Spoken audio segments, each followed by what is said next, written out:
20 years of my life. And I'd worked in the corner of professional boxers and amateur boxers for 20 years. But then I remembered 25 years ago only spending 1 hour defending the rights of the unborn by praying outside of an abortion clinic. And so I just decided that I needed to do something, and that's how I came to be a part of this. How did you get involved in fighting for the rights of the unborn? Well, Kerry, I'm so intrigued and fascinated, about the 1 hour and the world of boxing. And it reminds me also of Christ when he said to his disciples, "Can you not tarry 1 hour?" And you'd be surprised how many people have yet to take an hour to even look at the question of abortion. Now, I would like to say I stumbled across it, but it was really even more prophetic. My mother wanted to abort me in 1950. And my grandfather, Dr. Martin Luther King Sr., told her no. He said, "I saw this baby in a dream."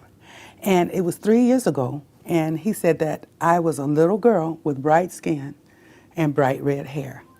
And that was kind of uncommon in our family because our family has the rich brown tones of our skin and all of this.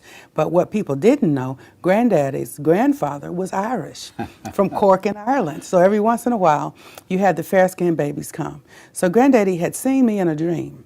Wow. And so when people hear me say, "I have a dream, it's in my genes," they think I'm talking about Martin Luther King Jr.'s "I have a dream" speech. And certainly I'm referring to that as well from the civil rights aspect.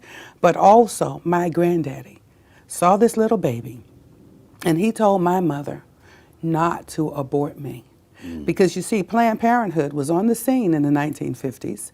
They were called the Birth Control League. They were going to change their name soon to Planned Parenthood.